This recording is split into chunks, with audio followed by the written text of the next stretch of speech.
नमस्कार साथियों, मैं भारत आप सभी का स्वागत करता हूं स्टडी मोड ऑन के ऑफिशियल यूट्यूब चैनल पे। तो दोस्तों, जैसा कि आप सभी को पता है कि मैंने आपको कहा था कि मैं कल शाम को 5 बजे एक वीडियो लाने वाला हूं। वो वीडियो इसके सोल्यूशन 2018 के जो सुपर 100 लेवल 1 का एग्जाम हुआ था उसके सोल्यूशन से रिलेटेड थी, बट वो वीडियो मैं अपलोड नहीं कर पाया क्योंकि मेरे कुछ फीवर हो गई थी। तो फीवर के कारण मैं कोई भी वीडियो अपलोड नहीं कर पाया कल। तो आज मैं आपके लिए फिजिक्स 2018 का जो आपका सुपर 100 का एग्जाम हुआ था, इंट्रेंस एग्जाम लेवल 1 का, उसका मैं आपके लिए सॉल्यूशन लेके आया हूं। तो सॉल्यूशन में आज हम ओनली फिजिक्स करेंगे। नेक्स्ट वीडियो आएगी केमिस्ट्री की, उसके बाद में करेंगे हम मैथ। बायो मुझे कम आती है, बायो का मैं कोशिश करूंगा अभी बायो में आपको थोड़ी बहुत करवा दूं, बट बायो में आपको नहीं करवा सकता अच्छी तरह से। ठीक है, तो अब हम करते हैं फिजिक्स। फिजिक्स के 10 क्वेश्चन है, 10 के 10 क्वेश्चन आज हम डिस्कस करेंगे। ठीक है, तो आपका पहला क्वेश्चन है, आपका पहला क्वेश्चन दिया हुआ है, आपको पीडीएफ अभी तक नहीं मिला है तो आप हमारी जो पहले वाली वीडियो है उसका आपको लिंक डिस्क्रिप्शन में मिल जाएगा। इसके साथ साथ जो ये आपको ऊपर आई बटन दिखाई दे रहा है उस आई बटन पे क्लिक करके आप वीडियो को देख सकते हैं। उस आई बटन पे जैसे ही आप क्लिक करेंगे, क्लिक करने के बाद आपको वीडियो मिल जाएगी, वहां से आप वीडियो देख लीजिएगा। उसके डिस्क्रिप्शन में आपको पूरा पेपर का लिंक दिया हुआ और वीडियो में भी पूरा पेपर बताया हुआ है। तो इसके साथ साथ अब हम करने वाले हैं फिजिक्स का पूरा पेपर, यानी कि जो भी 2018 का सुपर 100 लेवल 1 का एग्जाम में जो भी क्वेश्चन आए थे तो उस क्वेश्चन को डिस्कस करेंगे। और कई दोस्तों ने मुझे कमेंट भी किया है कि 2019 का पेपर भी हमें प्रोवाइड कराइए। तो पहली बात तो ये, कोई भी मुझे सर मत कहिएगा, मैं आपका भाई हूँ। तो मेरे को कमेंट आ रहे हैं सर सर सर मत कहिएगा, सर कहके मुझे भी थोड़ा सा अजीब लगता है, आप मुझे भैया कह लीजिएगा। तो जो ये वीडियो है, इस वीडियो में हम फिजिक्स 2018 सुपर 100 लेवल 1 के करेंगे। आज में हम सुपर 100 का लगभग पूरा पेपर कवर कर लेंगे। जो कल वीडियो आएगी उसमें हम 2019 का पेपर भी डिस्कस करना स्टार्ट कर देंगे। तो दोस्तों, आज की वीडियो शुरू करते हैं। वीडियो शुरू करने से पहले कहूंगा, यार आपने अभी तक हमारे चैनल को सब्सक्राइब नहीं किया तो चैनल को जरूर सब्सक्राइब कर लीजिएगा और बेल आइकन को प्रेस करना मत भूलिएगा, ताकि आपको हमारे चैनल की हर लेटेस्ट अपडेट सबसे पहले देखने को मिले। तो दोस्तों, बढ़ते हैं पहले सम की ओर। तो गाइस, फर्स्ट सम देखते हैं। फर्स्ट सम को थोड़ा सा ध्यान से देखिएगा। अगर आपके पास पीडीएफ है तो आप पीडीएफ ओपन कर लीजिएगा, साथ में रफ नोटबुक ले लीजिए या कोई कॉपी ले लीजिएगा, कॉपी पेन उठा लीजिएगा, वरना आप स्क्रीनशॉट ले सकते हैं। पहला क्वेश्चन है, इन द गिवन सर्किट। अब आपको यहाँ पे एक सर्किट दिया हुआ है, ये पहला क्वेश्चन आपका यहाँ पे लिख देता हूं। हम एक ही क्वेश्चन करेंगे एक बार एक बोर्ड पर। ये आपको कुछ इस प्रकार से एक सर्किट डायग्राम दिया हुआ है। इस सर्किट डायग्राम में आपको एक वोल्टेज दे रखी है, इस साइड प्लस माइनस 6 वोल्ट की वोल्टेज है, यहाँ पे माइनस यहाँ पे प्लस। 6 वोल्ट की वोल्टेज है, 7.2 ओम ये यहाँ पे रेजिस्टेंस है, यहाँ पे 8 ओम है, यहाँ पे आपका 12 ओम है। यहां से करंट पासिंग है, यहाँ पे पासिंग है, यहाँ से आउटपुट है और ये वापिस इनपुट आ रही है। तो ये आपका पहला समझिए। इसमें कह रहा है आपको टोटल करंट यानी कि आई की वैल्यू फाइंड आउट करनी है। तो सबसे पहले आपको आई की वैल्यू फाइंड आउट करने के लिए आपको पहले इसको सोल्व करना पड़ेगा, फिर इन दोनों को सोल्व करना पड़ेगा, फिर आप इसको सोल्व कर सकते हो। तो सबसे पहले हम करेंगे इन दोनों को सोल्व, क्योंकि ये 1 नंबर में ऑप्शन वाला है तो आपको इसको जल्दी जल्दी सोल्व करना है। मैं जल्दी करने का तरीका बताता हूँ। आपको पता है ये पैरेलल में टोटल सम क्या होता है, 1/RP इक्वल्स टू, ये आरपी है यानी कि resistance in parallel series, sorry parallel, that should B 1/R plus 1/R। जो R1 मान लीजिए और R डैश मान लीजिए, R2 मान लीजिएगा, ये R2 ये R3, that should B R2, that should B R3, that should B R1। Clear? तो अब आपको यहाँ पे सिंपल सा 1 करके 1/8 प्लस 1/12 यहाँ पे ऐड कर देना है, 12 है सॉरी। अब आप यहाँ पे एलसीएम लेके तो सोल्व कर सकते हो। 24 में 3 प्लस 2 यहाँ पे आ गया 5/24। क्लियर है इतना? इसके बाद में आपको आरपी निकालना पड़ेगा सिंपल, तो वो आएगा 24/5, दैट शुड बी 4.8 ओम। तो ये आ गया आपका रेजिस्टेंस इन पैरेलल। तो इसका मतलब आरपी इक्वल्स टू 4.8 ओम। अब आपको यहाँ पे सिंपल सा एक नया डायग्राम बनाना पड़ेगा, वो नया डायग्राम भी देख लेते हैं। इसके बाद में आपको यहाँ पे जो ये ओम आया है इसकी जगह आपको नया डायग्राम रिप्लेस करना पड़ेगा, तो वो नया डायग्राम आप इस साइड देख सकते हैं। तो नया डायग्राम मैं छोटा बना रहा हूं थोड़ा सा। अब वो डायग्राम कुछ इस तरह से आपको दिखने को मिलेगा। तो ये 7.2 ओम था, ये अपना R1 है, और ये अपना RP है, कितना है 4.8 ओम, और ये यहाँ पे करंट है। तो ये हमारा जो नया डायग्राम है अब ये बन गया, क्योंकि इसको हमने सोल्व करके ये बना लिया। अब ये दोनों सीरीज में, अब इसको सोल्व करते हैं। पहले इसको सोल्व करने के लिए मैं इसको रफ कर रहा हूं, आप इससे पहले इसका स्क्रीनशॉट ले लीजिएगा। मुझे माफ करिएगा, बैकग्राउंड में बहुत सारी नॉइस है, इसलिए थोड़ा सा एडजस्ट कर लीजिएगा, क्योंकि मेरा घर बिल्कुल सड़क पे है।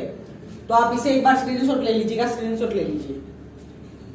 तो स्क्रीनशॉट ले लिया, तो मैं इसको रफ कर रहा हूं। तो अब हम इसको सॉल्व करेंगे, यानी कि अब हमें सीरीज में जाना है। तो सीरीज के लिए हमें क्या करना पड़ेगा, R1 प्लस RP, इनको ऐड कर दीजिएगा, तो आपको यहाँ पे आपके पास टोटल रेजिस्टेंस इन सीरीज आ जाएगा। तो इसके लिए आपको क्या करना पड़ेगा, 7.2 प्लस 4.8 ओवर ओम। तो इसको कैलकुलेट करोगे तो आपके पास आएगा 7, 8, 10, यहाँ पे 0.0 और यहाँ पे 12 ओम। तो ये आपके पास आ गया 12 ओम, यानी कि आपके पास रेजिस्टेंस इन सीरीज कितना है, 12 ओम। अब आपके पास नया डायग्राम बन चुका है। अब वो नया डायग्राम क्या है वो आप इस साइड यहाँ पे देखेगा। नया डायग्राम कुछ आपके पास इस प्रकार से बनेगा, ये 6 वोल्ट माइनस प्लस, और यहाँ पे आपके पास 12 ओम, ये इस तरह से। क्लियर है इतना? तो अब आपको यहाँ पे करंट निकालना है। करंट अब आप निकाल सकते हो, बिकॉज करंट का फॉर्मूला क्या होता है, I is equals to V by R. I is equals to V by R होता है। तो जैसे ही आप V और R की वैल्यू पुट करोगे, V हमारे पास है 6 वोल्ट, R हमारे पास है 12 ओम, कैलकुलेट करोगे तो ये आएगा 0.5 एम्पियर। इस तरह आपका यहाँ पे करंट है जो वो आ जाएगा 0.5 एम्पियर। तो इसका ऑप्शन है, शायद आपको दिया हुआ है ऑप्शन नंबर बी, तो इसका आंसर है ऑप्शन बी।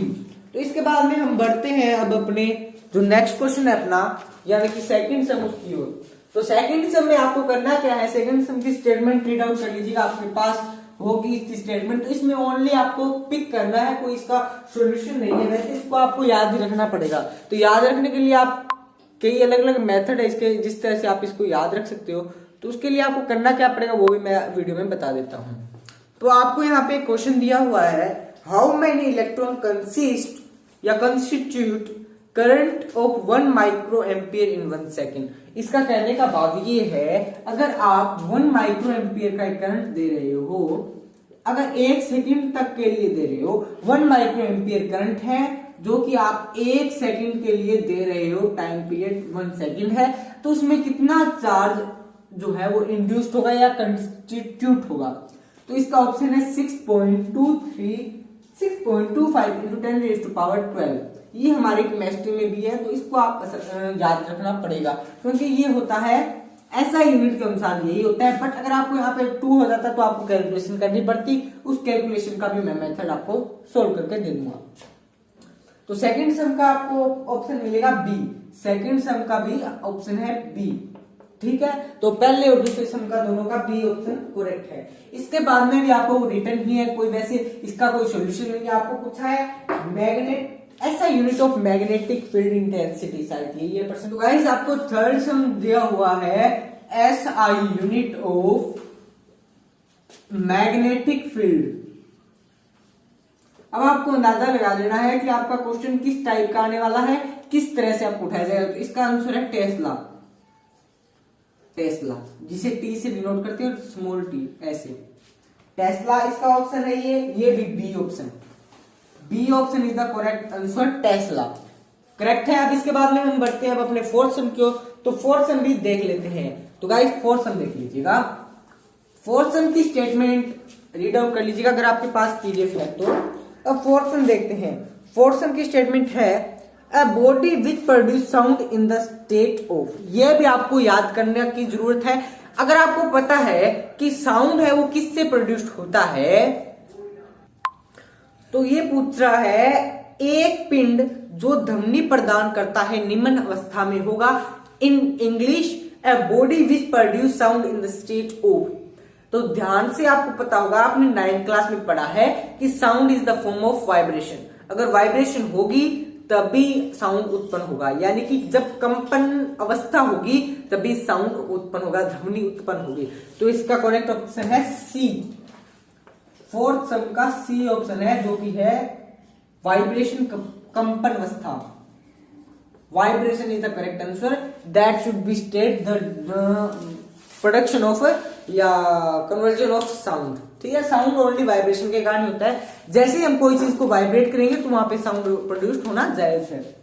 जैसे ही हम बोलते हैं तो ये जो पार्टिकल है, जैसे आप मुझे सुन रहे हो, तो उसका क्या कारण है? क्योंकि जो एयर के पार्टिकल्स है वो वाइब्रेट हो रहे हैं, वाइब्रेट होने के कारण उनमें साउंड प्रोड्यूस हो रही है, वाइब्रेशन के कारण उनमें ध्वनि उत्पन्न हो रही है, जिसके कारण आपको ये कंपन अवस्था में ध्वनि सुनाई दे रही है। ठीक है गाइस, इसके बाद में हम बढ़ते हैं फिफ्थ सम की ओर। फिफ्थ सम है इलेक्ट्रिक आयरन ऑफ 1200 वाट, यानी कि 1200 vote is used for 30 minutes every day. Electric energy consumed in the month of April. बहुत बड़े क्वेश्चन है ये, हो सकता है इससे रिलेटेड आपका क्वेश्चन भी आ जाए पेपर में। तो इसके लिए आपको करना क्या है, आपको एक स्टेटमेंट दे रखी है, वो स्टेटमेंट आप रीड आउट करिए ध्यान से। इससे पहले मैं आपको बता देता हूँ फिफ्थ सम में आपको क्या क्या चीज गिवन है। आपको दे रखा है पावर, पावर पहले पावर को लिख लेते हैं पी। पावर को हम पी से डिनोट करते हैं, पावर है आपके पास 1200 वोल्ट, कर लिया इतना 1200 वोल्ट। इसके बाद में आपको टाइम पीरियड दे रखा है 30 मिनट, 30 मिनट, 30 मिनट है। एक इलेक्ट्रिक आयरन जो कि पावर कंज्यूम करता है इतनी, और उसका टाइम पीरियड इतना भी 30 मिनट चलता ही चलता है वो दिन में। इसके बाद में आपको पूछा हुआ है कि इलेक्ट्रिक एनर्जी आपको फाइंड आउट करनी है, वो कितनी कंज्यूम होगी। पहले हम एक दिन की निकालेंगे, एक दिन में वो 30 मिनट चलता है, तो एनर्जी कंज्यूम्ड इन 1 डे, पहले लिखेंगे एनर्जी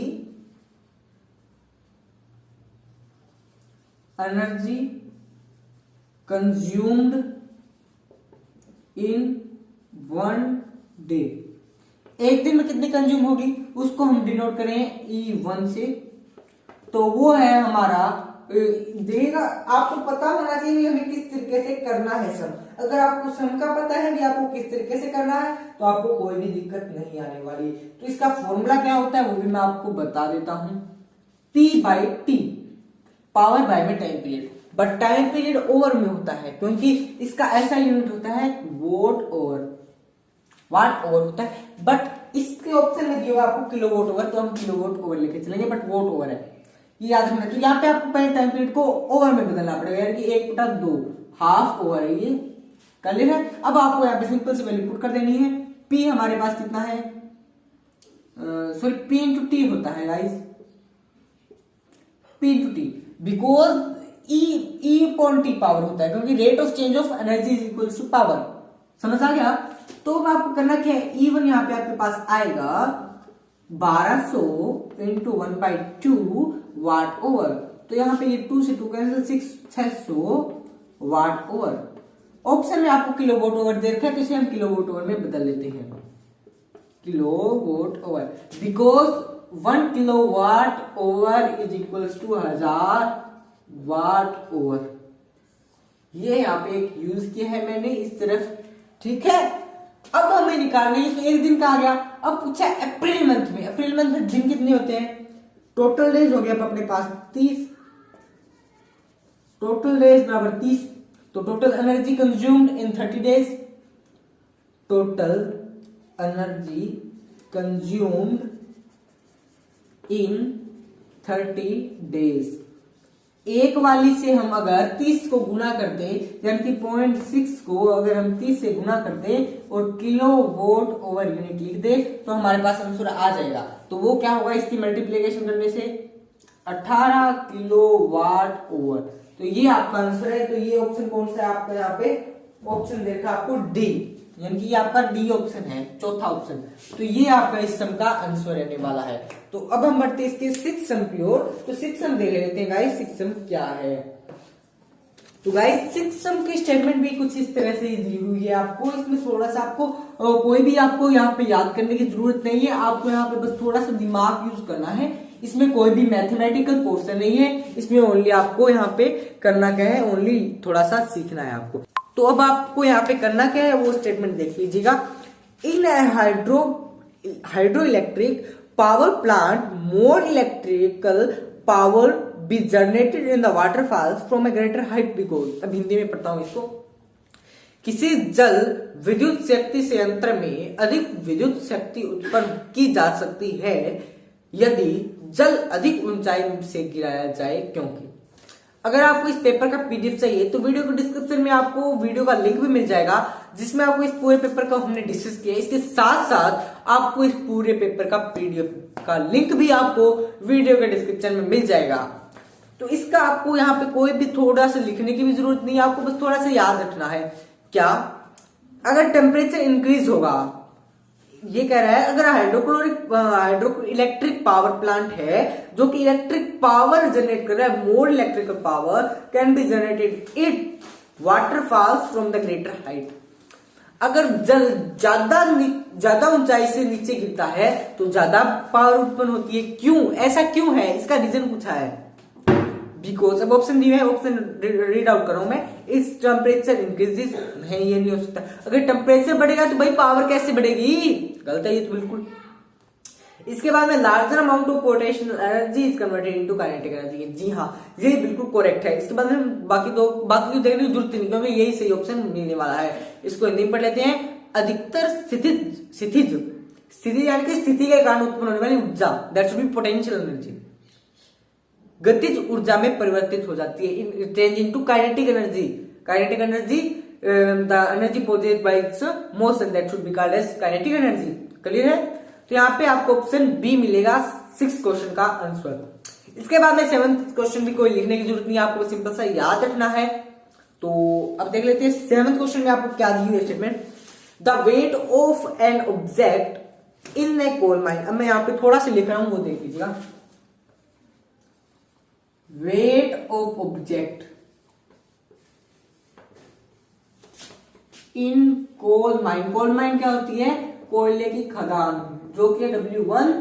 वेट ऑफ ऑब्जेक्ट इन, आप क्या देखा है, इसके बाद में देखा आपको सी लेवल। अगर वो पानी सी लेवल पे है, जो भी ऑब्जेक्ट है वो सी लेवल पे है, तो उसका वेट W2 है। Wait of object at top of mountain, top of mountain पे है W3। अब आपको यहाँ पे ये पता लगाना है भाई इसका वेट कैसे होगा, यानी कि इन वेट को अरेंज करना है आपको एक सूटेबल मैनर में। हिंदी में पढ़ता हूं। कोयले के खदान, समुद्र की सतह तथा पहाड़ के शीर्ष पर किसी वस्तु का भार क्रमशः हो तो कौन सा कथन सही होगा। 4 ऑप्शन दिए हुए, इसमें मैं बता देता हूं कौन सा ऑप्शन आपके लिए सही रहने वाला है। इसके लिए आपको ये बेटर रहेगा, W1, W2 और ये W3, यानी कि ऑप्शन नंबर ए। इसका कारण मैं बताता हूं आपको। कारण देखिएगा इसका कारण क्या है। क्यों, क्योंकि जैसी जो भी कोल माइन होती है वो एक गहराई में होती है।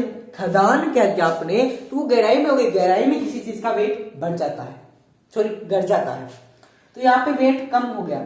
सी में सी का लेवल नीचे आ गया, वो तो ऐसे स्टेट में गहराई थी, जैसे कि उसके देते हैं खुदाई की गई है, वो तो ऐसे बिल्कुल स्टेट में होगी। खदान है वो तो ऐसे थोड़ी ना, ऐसे है वो तो, बट सी लेवल ऐसे है तो वहां पे वेट बढ़ जाता है। तो सबसे ज्यादा सी लेवल पे, उससे कम माउंटेन पे, जैसे हाइट बढ़ेगी तो वेट कम। इन दोनों का वेट बिल्कुल बराबर रहेगा। सी लेवल क्योंकि ये भी अर्थ पे है और ये भी अर्थ पे है, but sea level in the down of the water, तो ये W2 सबसे ज्यादा और इन दोनों का लगभग बराबर होता है। तो ये ऑप्शन आपके लिए सूटेबल रहने वाला है। इसके बाद में आपको 8th क्वेश्चन की ओर बढ़ते हैं। 8th क्वेश्चन बहुत बढ़िया क्वेश्चन है। ये भी उसमें कुछ लिखने वाली बात नहीं है क्योंकि आपको बस एक फिगर से समझाना है। इसमें पूछा है आपको भी कौन सा चुंबकीय लाइन यानी कि चुंबकीय क्षेत्र B की बल रेखाओं के संदर्भ में गलत कथन है। गलत कथन यानी कि the incorrect statement regarding the lines of the force of magnetic field that should B denoted by B is, यानी कि जो भी आपको दिया हुआ है, ये यहाँ पे आपको 6th क्वेश्चन दिखाई दे रहा होगा, तो इसमें आपको एक गलत कथन यानी कि रॉन्ग स्टेटमेंट आपको फाइंड आउट करनी है। तो रॉन्ग स्टेटमेंट मैं आपको बता देता हूं कौन सी है। यहाँ पे रॉन्ग स्टेटमेंट आपको तीसरा ऑप्शन मिलेगा, बिकॉज इसके लिए आपको मैं थोड़ा से डायग्राम के माध्यम से बताना चाहूंगा। Because the magnetic field line in A bar magnet और ए मैग्नेट, यहाँ पे मैं आपको दिखा रहा हूं, तो आपको यहाँ पे याद रखना है इस मैग्नेटिक फील्ड जो है, तो ये साउथ, ये नॉर्थ, साउथ टू नॉर्थ। अब आपको यहाँ पे पता होना चाहिए कि जो magnetic field inside the bar magnet है वो किस तरह से मूव करती है। तो पहले ये बना लीजिए, तो ये फिगर आप मैंने 10th क्लास में पढ़ा होगा। अब इनसाइड देखनी है, अब आपको आउटर में भी देखना है, इनसाइड में भी देखना है। तो आउटर के लिए हमें पता है कि मैग्नेटिक फील्ड लाइन है वो नॉर्थ टू साउथ जाती है, but inside south to north जाती है। पता चल गया। तो हमें जो ऑप्शन दे रखा है उसमें लिख रखा है आपको सी ऑप्शन में, inside a magnet its magnetic line of force move from north pole to south pole. That should be wrong because the magnetic field inside the magnet is move from south to north, south to north move कर देने की, north to south. तो option यहाँ पे सी इसका answer है। 9th question है। 9th question में आपको करने की जरूरत है थोड़ा सा। 9th क्वेश्चन को करने के लिए आपको एक यहाँ पे थोड़ा सा कुछ याद रखना पड़ेगा। आपको यहाँ पे पावर दे रखी है 1 किलोवाट और यहाँ पे वोल्टेज दे रखी है आपको 220 वोल्टेज। आपको यहाँ पे कह रहा है करंट फाइंड आउट करना है। करंट के लिए आपको फॉर्मूला पता है P by V. P by V होता है, जैसे P बाई वी लिया आपने तो यहाँ पे आपके पास आ गया 1 किलोवाट अपॉन में 220 वोल्ट।